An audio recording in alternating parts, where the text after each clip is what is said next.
Corona corona corona corona virus आसबार ए 6-7 मास बीती गलानी आउ ए लॉकडाउन 1 2 3 4 लागे कि खोली भी गलानी आउ ए भाइरस जीवार ना जमा भी धरुने। अच्छा ये कोरोना भाइरस कौन किमी देखा जाए एटा आंटी ये कोरोना भाइरस कौन एटा किमी देखा जाए?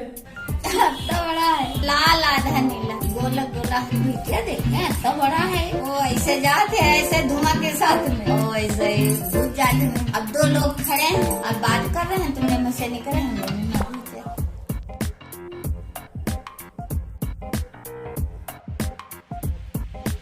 आई थिंक ये वीडियो रे आंटी कथा सुनी कि कोरोना भाइरस को ज्वर हो जाइथिबो। I think this video is made for vaccine.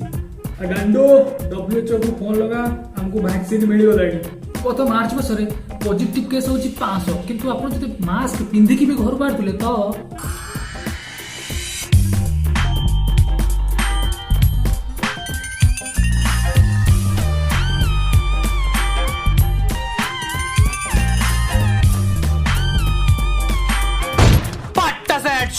June mass positive case 3 lakh घर 15 जन लोक बाहर किसी लोक 5 जन थे बिना मास्क वाला। ओके ओके कोई बात नहीं फाइन।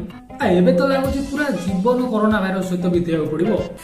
दुनियार सबू साइंटिस्ट एते दिन है वैक्सीन बाहर कर पारना थे डॉक्टर झटका को हेले मौका देकी देखत। आज सबुठ बड़ टपिक हूँ मास्क। मत गोटे कथा कह आपको एमती कहीं बना जाए नाक पाटी को ढांकिया किंतु किसी लोक अच्छा सी मास्क पिंधे कि ये कौन केवल पुओ पिला धरा जाऊ एटा तोर मास्क नुह एटा तुम चौड़ी और ये तुम्हारा वो समझ गए ना। जदि तुम तुम चौड़ी एमती न पिंधिकी एमती पिंधुच तो कौन हम बुझीपार तो तुम एटा मास्क न भावी चौड़ी बोली भाविकी पिंध एमती पिंधा दरकार मास्क मुह नाक ढांकी हवा दरकार निश्चित। आबे टिके डर बे टिके सोशल डिस्टेंसमेंट मेंटेन कर नले तुमको तो हम तुम भी गाँ साई पड़िशा सब बांटी पकेब किसी दरकार ना। जदि बाहर घर मास्क पिंधि बाहर ना घर बाहर नहीं कौन हो जाऊँ बाहर निहाती दरकार। घर रोना पबजी खेलुना से कर बस घर कहीं बाहर ना रोची जय जगन्नाथ नमस्कार।